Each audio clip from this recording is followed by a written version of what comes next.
game over, man. It's game over. Hello, it's Wednesday night. You know what that means, ladies and gentlemen. Welcome to Calico Productions. It is, of course, episode 8 of Hun Ya Geek is showing. And tonight we are joined by Kelly Valentine. Hello, everyone. The bitch is back. Yes, she is. And special guest tonight from the Retro Movie Zone, it is Mr. Tony Harris. Hey, up you lot. Thanks for asking me on. You're very welcome, buddy. Yes. So tonight we Hun. are doing 60th anniversary of Doctor Who episode. Hurrah! Hey. Ooh. That's as close as I'm going to get to the theme tune. That was lovely. Let's hope we don't get copyright infringements. Wow. So, we do. too right, fuck 'em. So yeah, let's start with who is your doctor and how did you get into the show? We'll start with Tony, seeing as he's the guest. My doctor is John Pertwee. Always has been. He's the first one that I saw. I still remember now walking into the living room. This program was on the box, and I just remember being absolutely terrified at the sight of mannequins as he shot dummies springing to life and basically slaughtering everybody they came into contact with. And that was my introduction to Doctor Who. I remember that episode. That's one of the episodes. You remember that? Scared me. It's one of the ones that scared me to like not watch it for a couple of years. That absolutely frightened me rigid, and I was hooked. And I was hooked on it. Absolutely hooked on it. Loved it. But John Pertwee for me. What about you guys? For me, Tom Baker. Thought he might be. Yes. Would you like a jelly baby? Yes, exactly. And yes, I would. Yeah, I mean, Jesus. Is there anyone better? Arguably, I'm not sure. Yeah, John Pertwee. Oh, Tony's getting in with the bitchiness. Tony's already. throwing shade already, everybody. Look at that. Yeah, that's Callie's job. Yes, don't take my position, thank you. Yeah, Although I do have many positions, as Guy does know for himself. I know. Send me a book. Is it a good read? Oh, yeah. Yeah, I read it on the book, having a shit. Anyway. So my doctor. Going to be a bit of a controversial choice, but I'm going to say David Tennant, because although I do know some of the older doctors, like Tom Baker, I call them retro doctors. But retro doctors for me, it's Tom Baker. But for the modern era, I started watching the Christopher Eccleston stuff, and then when it got into the David Tennant stuff, hooked. Absolutely hooked. Mainly because he's in that series, he was like really damn hot and really damn cute. But that's a discussion for another podcast. Yeah. That's late night with Callie. Yeah. But I'd definitely say David Tennant. Just that final bit where he says, "I don't want to go." In tears. It broke me. So yeah, David Tennant for me. Yeah, I mean, don't get me wrong, I do like New Who as well as classic Who. I watched up to the end of Peter Capaldi. And I watched the first couple of episodes with Jodie Whittaker's Doctor. Yeah. And it wasn't that I didn't like her as the Doctor. I actually liked her as the Doctor. It was just the rest of the show, the stories around her, I just didn't engage me. I was like, the only one I liked was the episode where Corey Taylor provided the scream for the monster. Yeah. But actually, was that Peter Capaldi or was that Jodie Whittaker? I think it was Whittaker.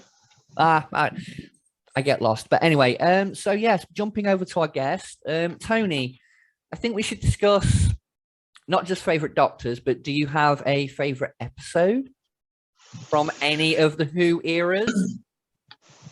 Episode of Doctor Who. I'd have to say a story, not a particular episode. Okay. My favourite ever story, and I've seen it so many times, has got to be the Sea Devils, the original Sea Devils. Yeah, not this travesty that happened a few weeks ago. I know you quite liked it, didn't you, Guy? Oh, there was bits I liked of it, but Yeah. overall, I don't think they did them justice. It just didn't do it for me at all. And yet I've seen the actual Sea Devils episodes, the originals, hundreds of times. I probably know them back to front.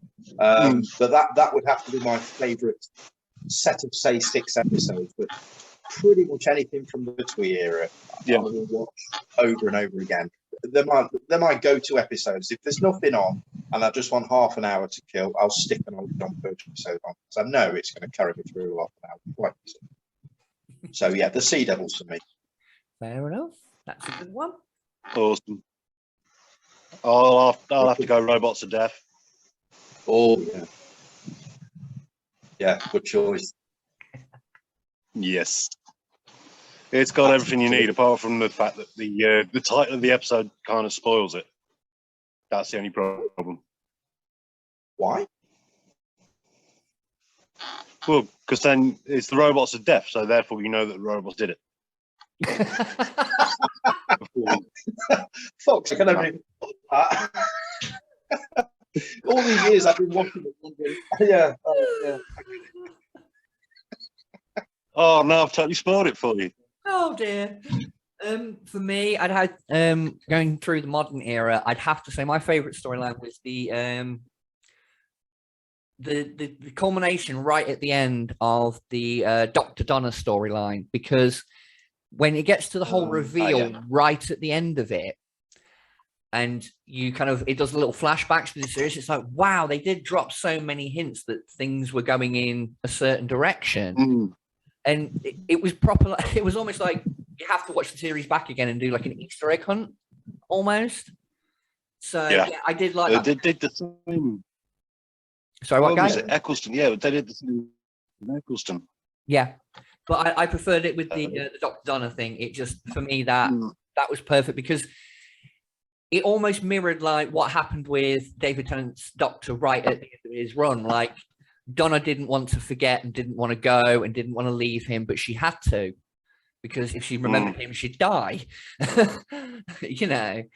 And right at the end, when he says he doesn't want to go, it's like, yeah, you know, these two characters are both going now, and it's sad. But yeah, that's my point of view. Well, no, they're not. They're not going. No. Oh, we're having connection issues.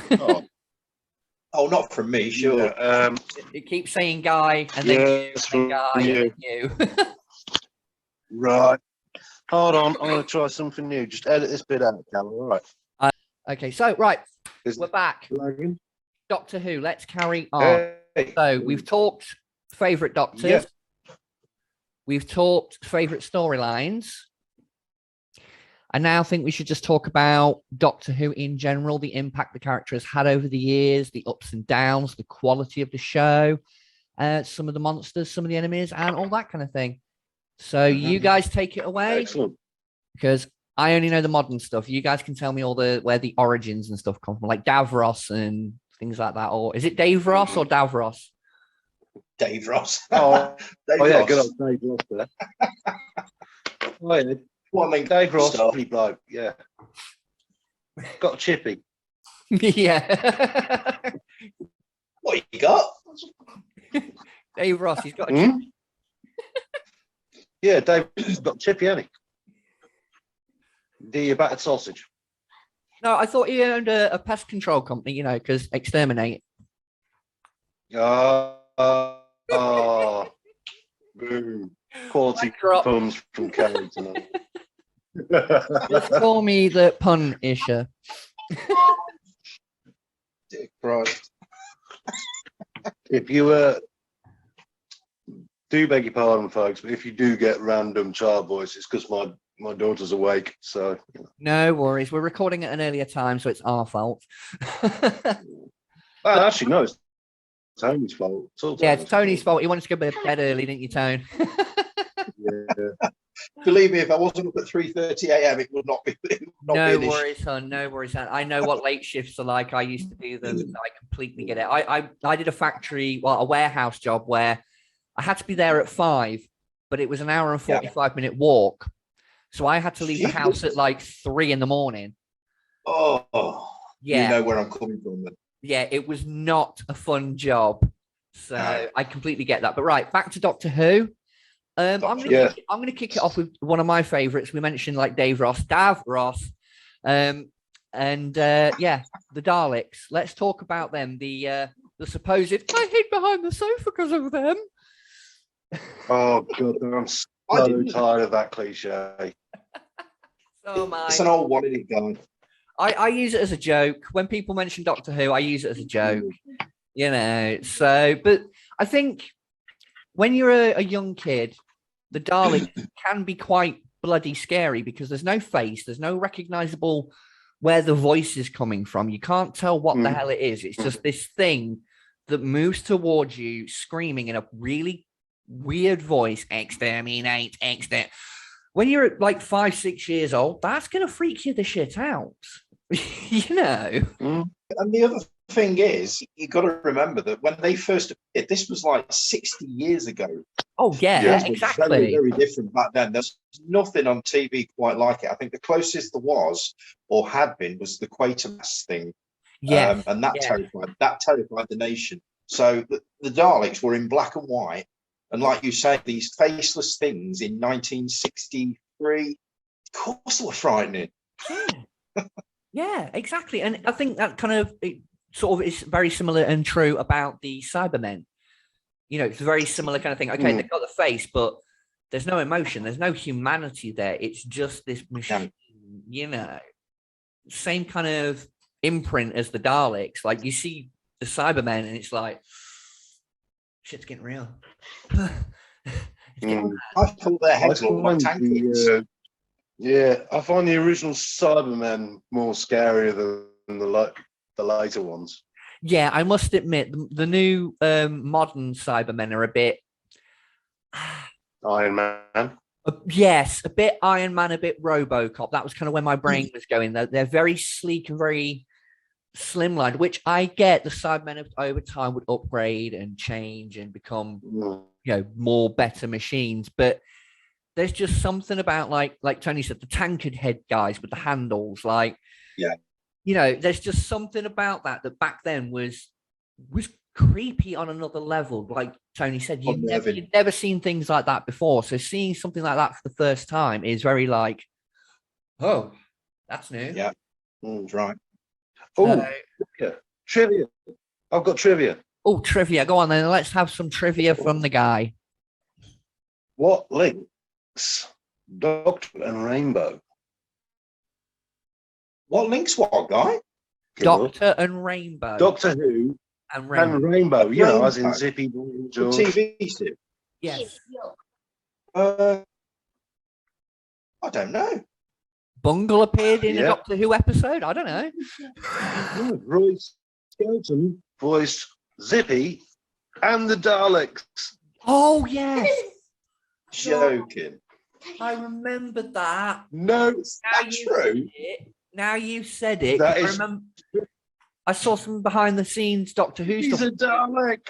Yes, that's what I'm saying. I watched an episode on BBC Three. They used to do this behind the Doctor Who episode things, and the guy who was doing the voice of the Daleks actually said, like, "Oh, you know, I've done this, this, and this," and he name dropped Zippy, and I'm like, does that mean we're going to get a crayon, a Dalek that's just going to go, "Oh no, I've lost my crayons"?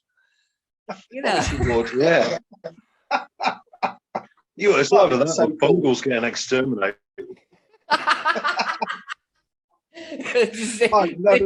Zippy just pulls out a ray gun. Exterminate. I think you could. I've done enough for you, Bungle. I think nice one, guy. I've not heard that one before. I think we've just created a new crossover for the fans. Doctor Who versus Rainbow. Yeah, I should run with it. Absolutely. Do you know what? I'm going to write a fan fiction about that. I'm trying to get back into writing, and just for a joke, I'm going to do that. And email it to Russell T. Davies. Oh, yes. Here's an idea for an episode.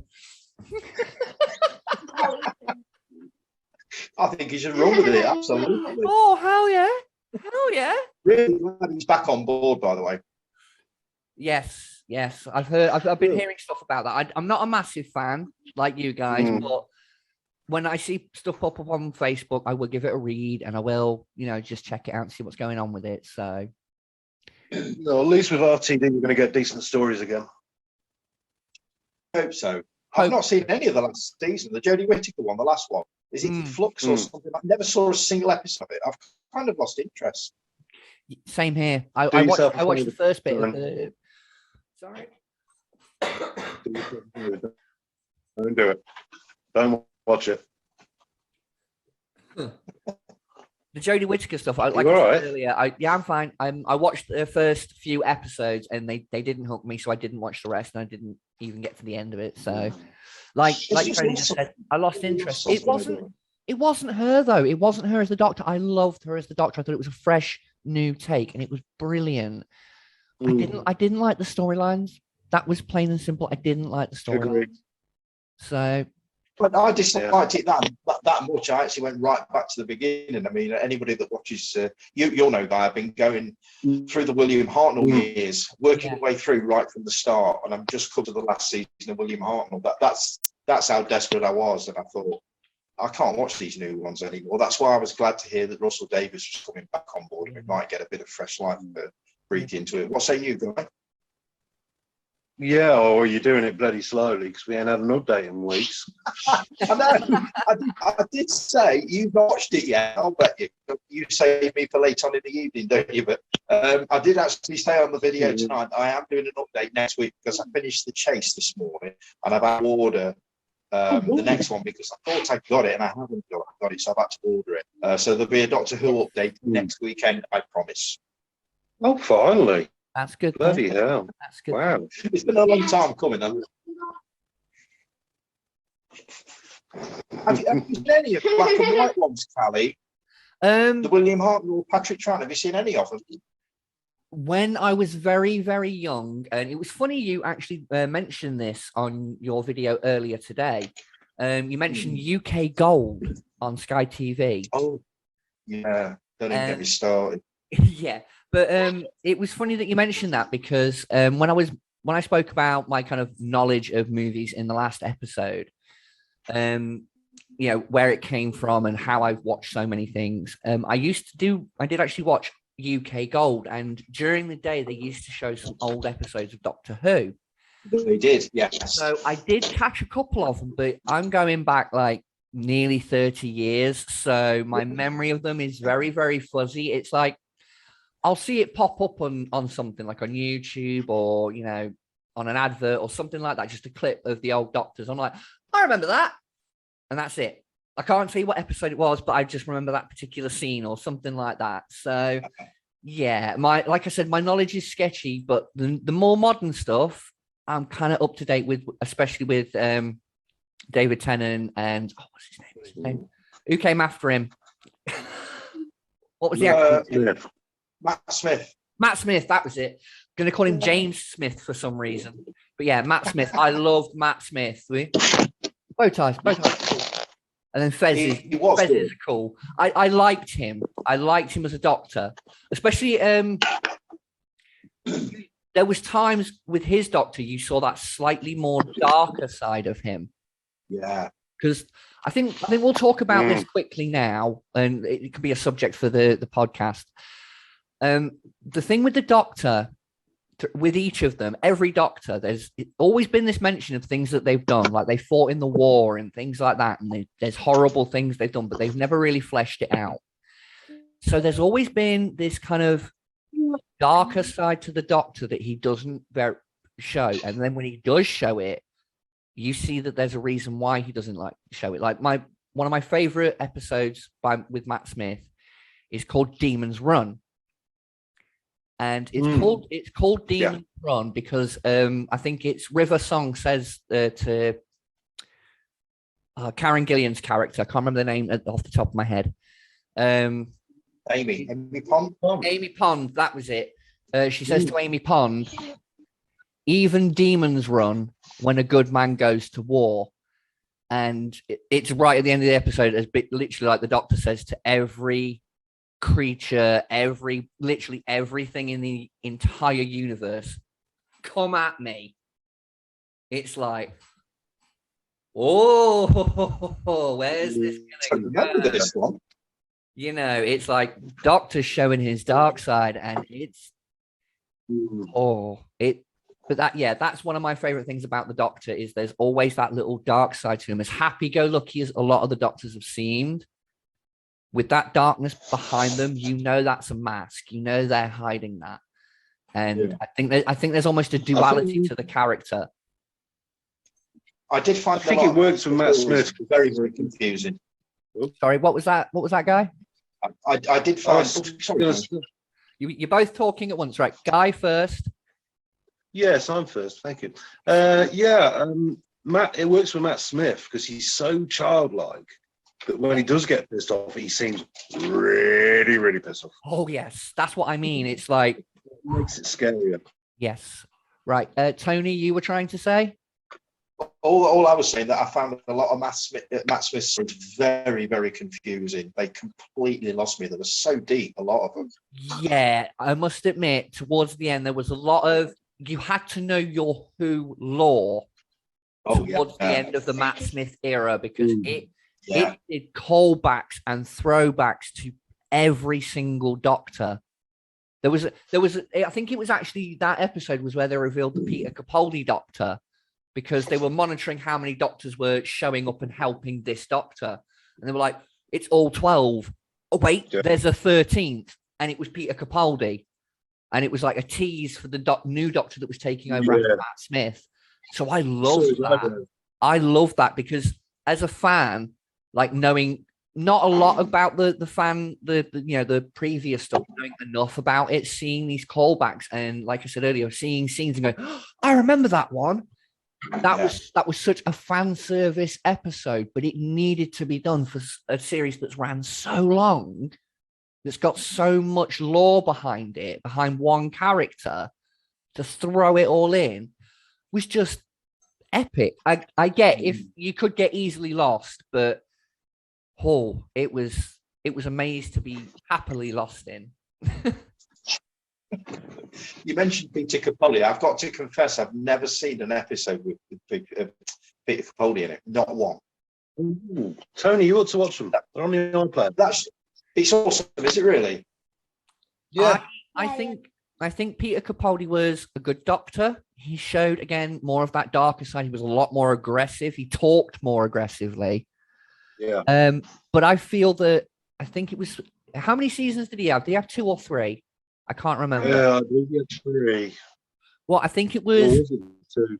I can't quite remember, but whichever series it was, when it got into the later end of it, his Doctor just started getting a bit weird, like always wearing shades and playing a guitar and. The Sonic shades. Yeah, as cool as it was for him to show off and do all this crazy stuff and like just see him go wild with the Doctor, it started to get a bit not Doctor Who for me.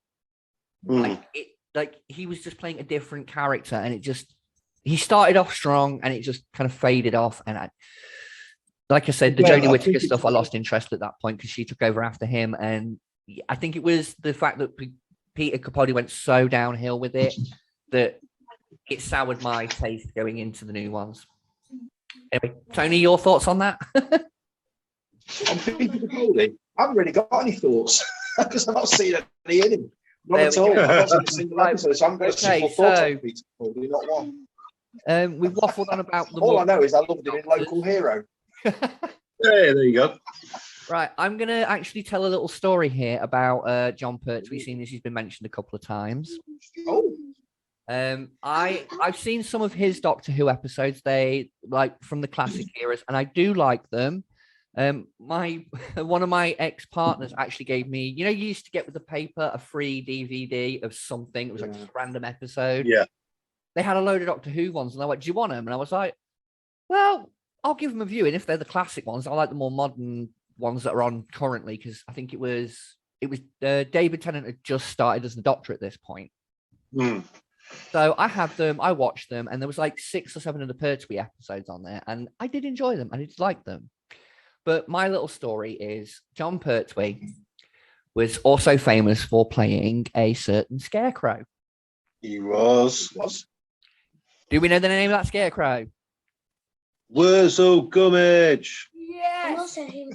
I loved that show as a kid. My dad used to sit down and watch me with me and watch it whenever it was on. There was a channel on Sky that used to show it all the time, and we'd just sit and watch and laugh. And the funny thing is, and the story that is behind this is my heritage. My parents originally came from Bristol, so they talked with a nice Bristol accent.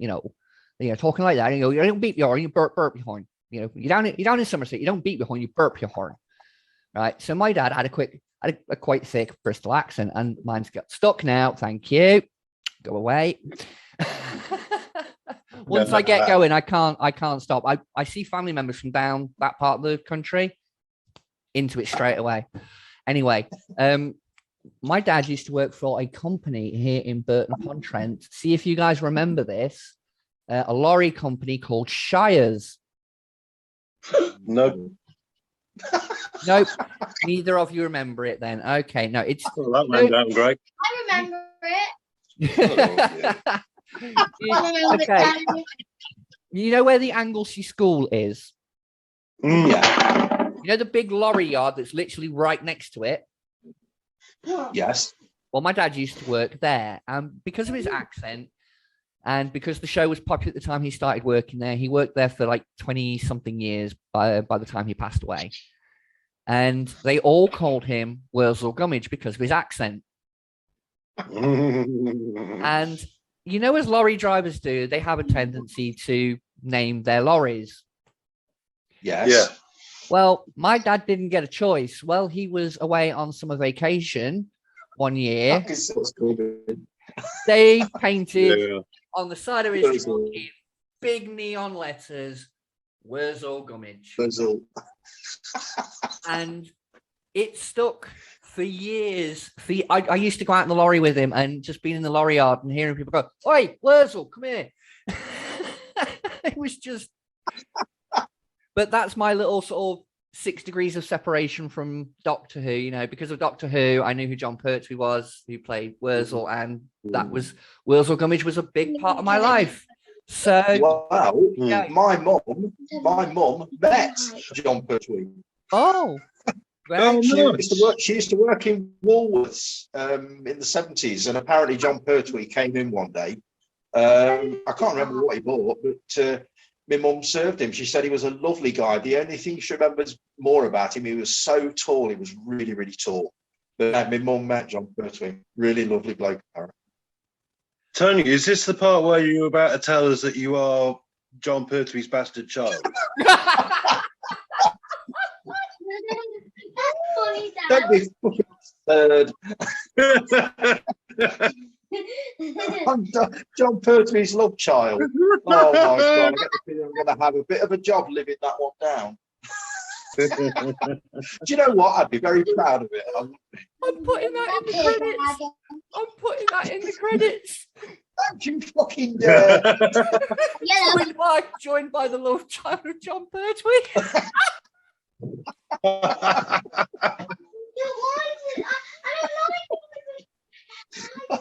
I'm doing it. I'll tell you what, guy. Have you ever thought of this, by the way?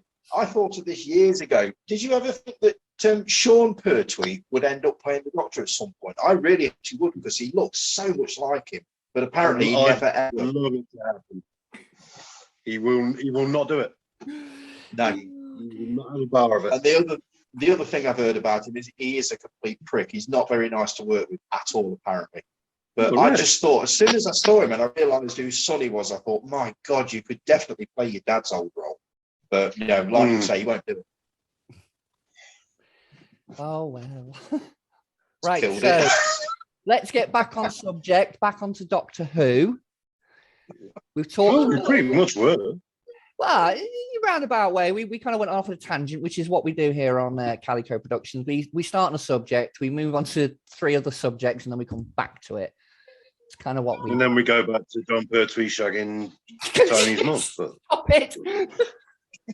Get stuffed. Is that what you said to your mum?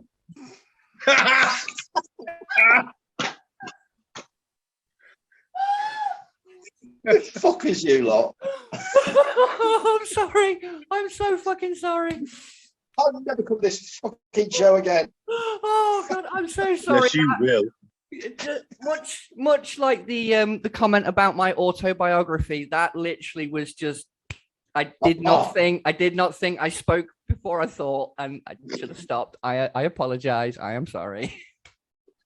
No, you're not. Of course you know. Doctor Who, right? Yes. Let's talk about Doctor Who again. Not Tony's mum. Right. So let's talk about Tom Baker and that fucking scarf. Oh, it's great. I love it. The scarf's brilliant. I love it. Don't diss the scarf. Oh, talking about Tom Baker, have you seen the outtakes online where K9 goes off on one and he basically just has a rant at the fucking thing? No. Yeah, I saw it on like those late night like uncensored clip shows where they show like clips that they can't normally show, like uncensored. Yeah. There was one with Tom Baker, like K9 says something and he turns around and goes, "Oh, shut the fuck up! I never asked you anyway, you pooch," or something to that effect. Like he proper just lays into the dog, like, "Whoa!"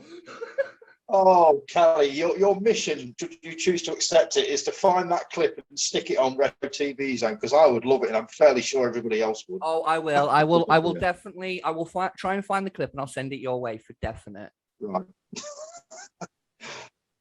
But yeah, Tom Baker. I of all the retro, again, I say retro Doctors because there was a time where we didn't have Doctor Who, as we said in the Star Wars one.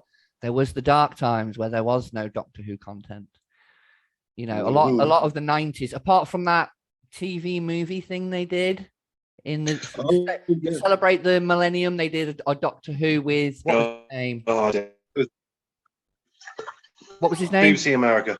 Yeah, but Paul McGann. Paul McGann. Yes, I did like though in the what was it, the Five Doctors or something they did for the 50th, where he actually he cameoed in it for a little bit. I like that. That was all right.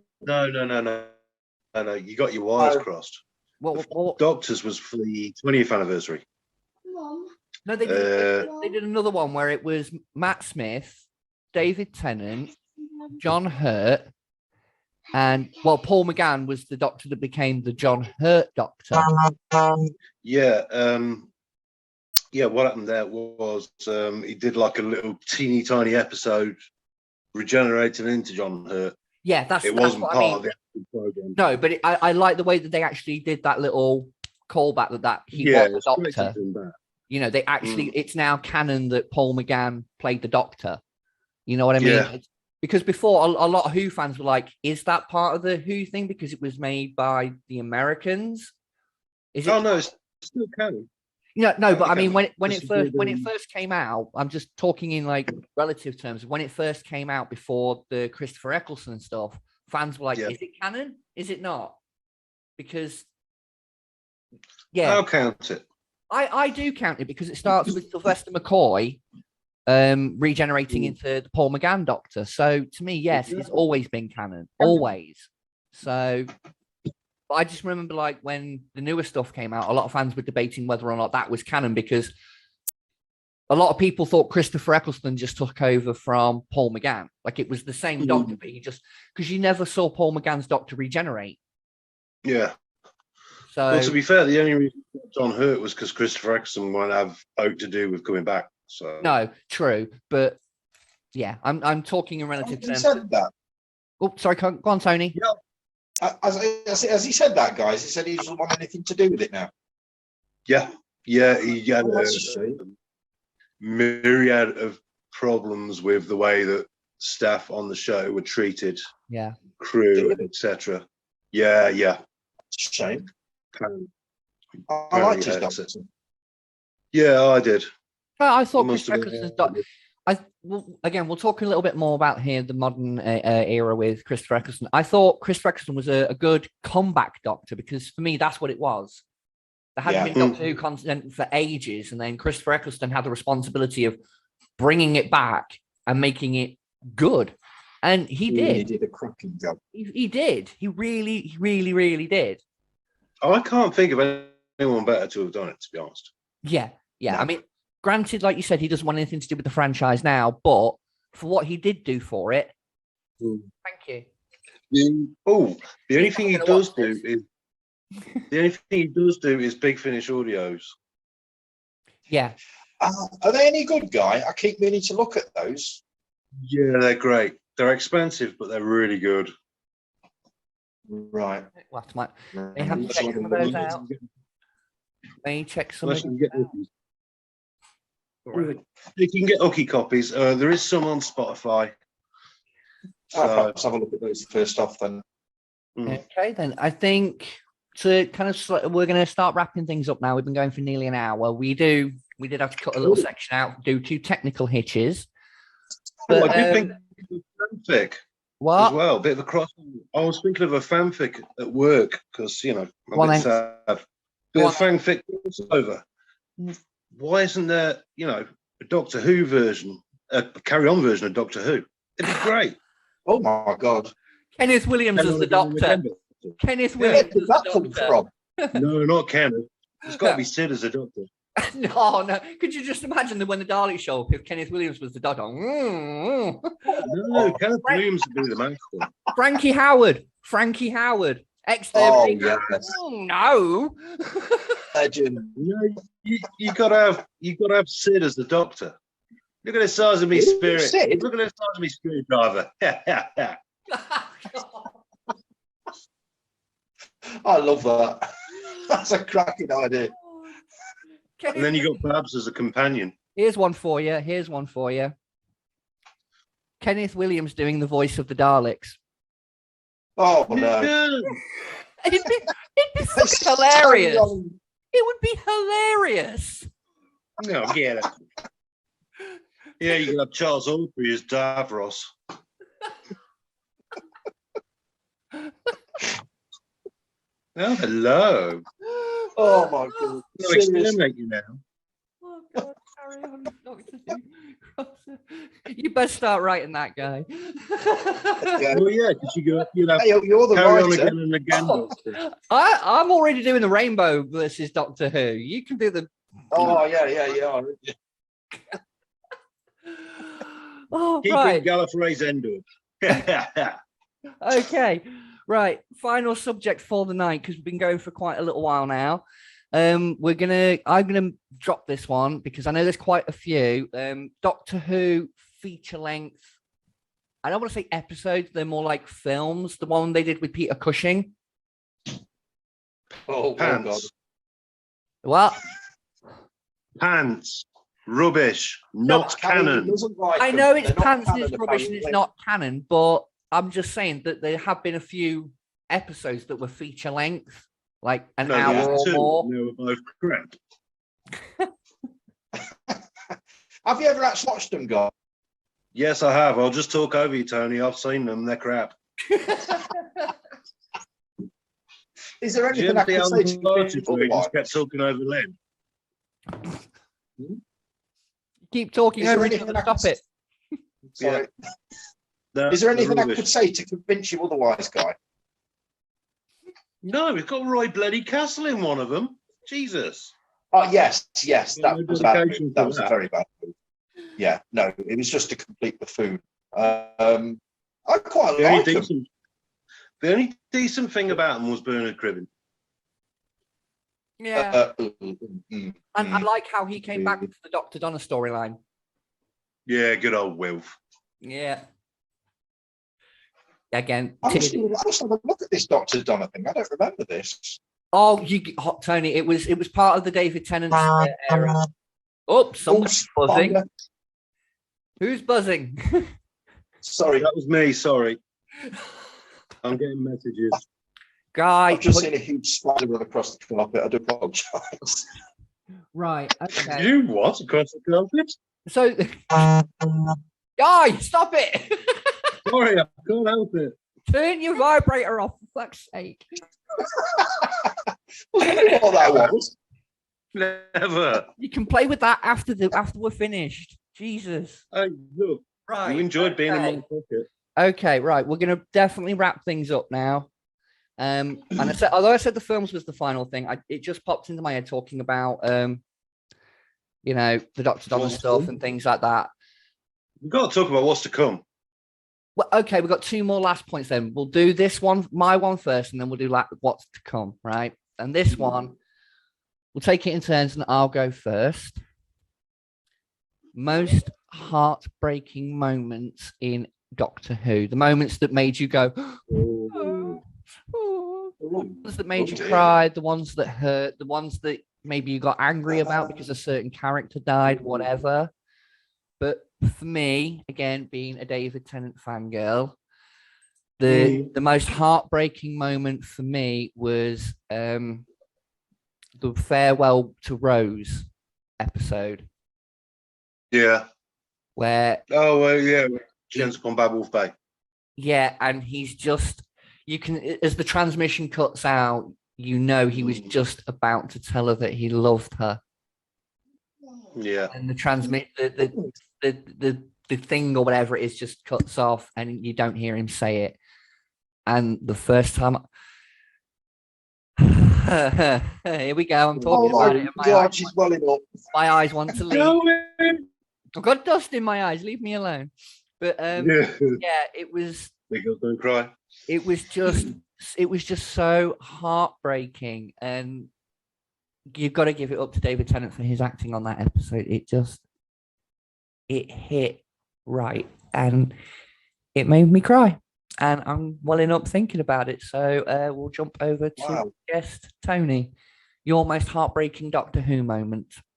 I don't know about heartbreaking, but the saddest moment I remember is Joe Grant's departure in the Green Death at the end of the Green Death. Yeah. She went, when she went off with Professor Jones to the Amazon, that was to explore and funguses and stuff like that. She decided to live him, and I thought that was really, really sad. Still find it really sad when I watch it now. You just see the Doctor driving off in Bessie into the night. That was sad, I thought. Yeah, so I agree with that. Yeah, Joe Grant's departure in the Green Death. Yeah. Guy, you? Actually, for me, it was Sarah Jane's departure. I thought that was. Oh yeah.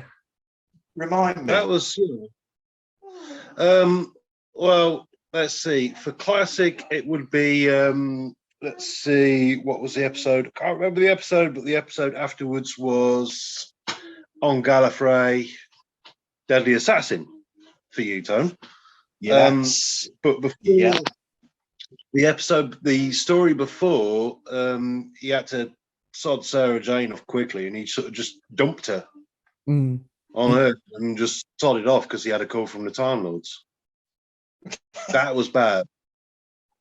And that was sort of, so it's like, oh, Sarah, and you just see her sort of walking off out of the TARDIS, and it's just like, oh, bless. Try not to cry. And it's yeah, I get it.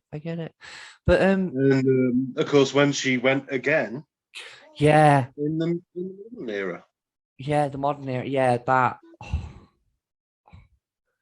But it's funny you mentioned Sarah Jane, because we keep finding talking points here. But a little sidestep with it is we should talk, I suppose, Doctor Who spin-offs. There was the Sarah Jane Adventures on, was it CBBC?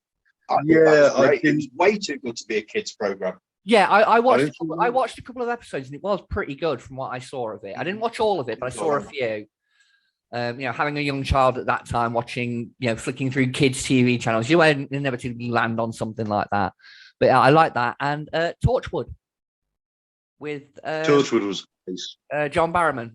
I liked it. It was good. It took it in a very edgy, a very edgy and very adult direction, because some of them storylines were fucking harsh. They were, some of them are hard watches. So maybe we should do an episode about Torchwood. I don't know. Really, so. Oh, I need to watch it then. It is good, Oh my Tony. God. It is good, Tony. Tony. He's not seen. Never. Oh, I've no. only ever Shock, seen about horror. 6 episodes Tony of it. hasn't seen a show. Oh my God, we're shocked. Guy, this is you. Sweet, you thanks, sod. Mark Parker. Sorry, his sarcasm rubs off on me, and let's face it, it's not the only thing that he rubs off on me. Oh dear Christ. Oops, I said it out loud. Anyway, right, definitely final talking point now. The future of Doctor Who. I'm not sure where it's going to go, but the one thing I do want to talk about, and it's a very high and sensitive subject with some of the Doctor Who fans from what I hear on Facebook, is the inclusion of the Doctor now swapping genders between regenerations. Oh, of course. I think, in my personal opinion, I don't know how many viewers may know this, but I'm transgender. Oh. You know, so this is a subject that's very near and dear to me. But I feel that they set a precedent for it in, I think it was the Peter Capaldi series, when he was trying to save Clara or whatever her name was. Clara. That was it. He was trying to save her. And one of the Time Lords that he went to see on Gallifrey did a regeneration. And it was played by it was a male actor when he first met the character. Then they got shot and regenerated. Yeah, the Doctor shot him. Yeah, exactly. Guy, your vibrator's going off again. Stop it. But Sorry. but yeah, so there was a precedent for, you know, Time Lords or Gallifreyans, if you want to call them that, swapping genders between regeneration. And I think that's a brilliant idea to introduce that into a series that's been going for now 60 years, because you've got to move with the times, you know, to stay relevant and to stay fresh and to keep an audience engaged. You have to look at what's going on in the world, and you have to somehow incorporate that into your creativity. And I'm not talking. It's such a non-argument. It's a shape-shifting alien. Thank you. That is the thing that is kind of the big talking point. It's like, look, this is an alien that can literally swap forms, swap bodies. You're okay with them swapping from a male body to a male body, but if they swap from a male body to a female body, you've all of a sudden got a problem. No, it doesn't work like that. Yeah, the Doctor being female was not a problem for me. The state of the storylines was a problem for me. That's what, as I said earlier, that's what turned me off to the new stuff. But anyway, I think that if the Doctor's going to start introducing like more LGBTQ positive characters and actors and storylines where, okay, they're not shoving it down your throat, but like one episode I did like, I just going to sidestep with this. One episode of the Jodie Whittaker Doctor that I really did enjoy was they went back to the whole Rosa Parks thing. Yeah. I thought that was fantastically handled. It was brilliant. And the fact that one of the companions with the Doctor was, you know, coloured or black, I'll just say black, you know, keep it neutral, you know, a black actor playing the part. And you see him trying to deal with, because they were going around the town and, you know, you could see people's reaction because it's set at the height of all that kind of stuff. And it was like, they've got to be so careful with this. And they handled it beautifully. And so I've got to give it props. That was one episode that I think shows how good that Doctor was. But yeah, it was superb. If they're going to be more inclusive, I'm all for it. Whether the Doctor's a male or a female, or hell, why not get a trans actor out there to play the part? Someone who hasn't fully transitioned. I think there was a trans actor in the running. Yeah, but I think there was. Yeah, I think Shooty Gatwa just blew everyone away. So, yeah, because for me, it doesn't matter, black, white, exactly. woman, man, I don't care. Right. I want it to be the best actor for the job. Thank you. I live my life by the expression of to each their own, right? Not just me, but the entire world, right? As long as you ain't hurting yourself and you ain't hurting anybody else, right? Yeah. Live your life your way. If you want to be an actor, it doesn't matter what you do in private, as long as you're not hurting yourself or anybody else or breaking the fucking law. You know? A person's sexuality or gender or anything like that as an actor should not come into play. When you're playing a part, it's about the skill of the part you are playing.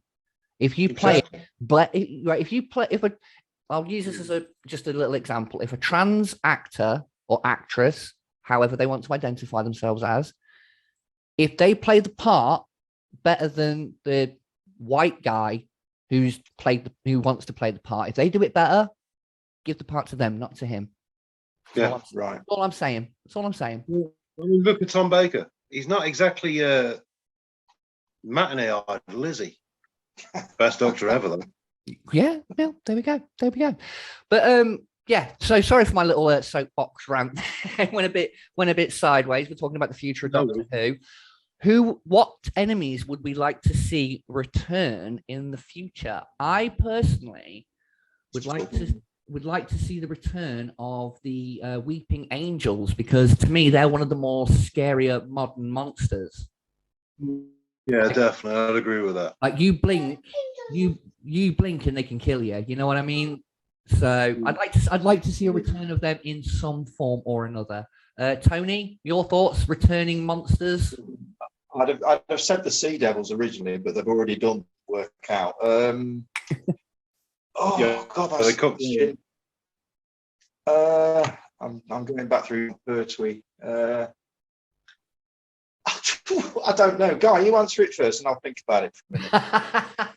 Yeah, okay, mate. I'd like to see the Caldor robots return, as in AKA the robots of death. I'd like to see the return of Suta, Pyramids and Mars. I'd like to see the Master come back. Oh yes, the Master. I'd love to see the return of the Master. Yeah.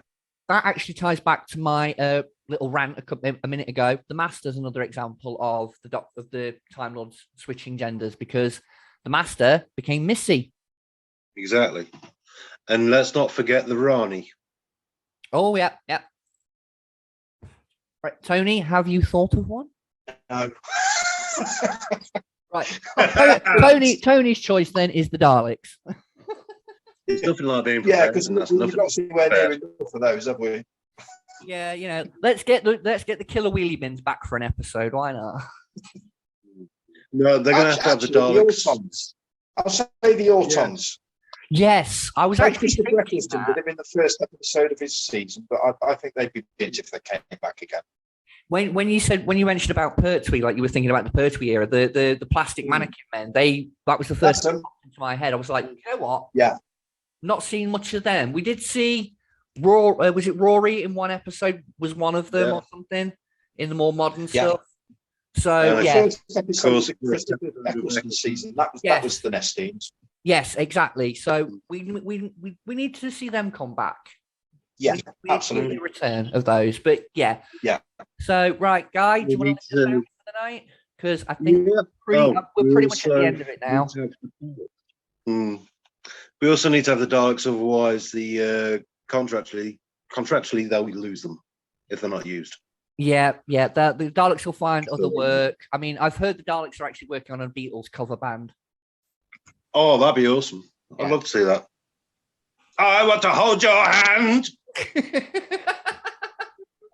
Yeah. But anyway, so this has been another episode of Hun Ya Geek showing. Big thanks to Tony. Thanks for coming on, mate. Really appreciate it. You're welcome. Please ask me back again. Oh, don't worry. We will. We're going to ask more questions about your mum. Your mum and John Pertwee. I'm not going to live that one down. Oh no. You wait till we get on Facebook later. You are screwed. Yes, you are. But yeah, no, seriously though, thanks for coming on, mate. Anything you want to give a push to? Yeah, anything you want to plug? Do your plugs, mate. What plugs? Plug your channel, your shows. What's up? That thing you do. Oh, sorry. I never know what I'm doing from one week to the next on it. I just make notes. I make ridiculous notes throughout the week of what I've seen on Facebook and on the film channels, and I just randomly talk. Fair enough. That's pretty much all I do. So what's actually coming, I don't know, but I will be talking about. I've just managed to get hold of the new Alex Garland film. Have you heard of that one, Callie? No. No. It's supposed to be horrifying, so I'm sort of holding off on it, but I'm going to be having a look at that this week. So that'll probably be on next week. But apart from that, I haven't got a bleeding clue. Fair enough, Hun. Fair enough. Okay, then. So we will round up. I have been JB. That's my daughter, Rose. Hello. Hello. Morning, Rose. Hello. Big thank you to Tony. Big thank you to Callie.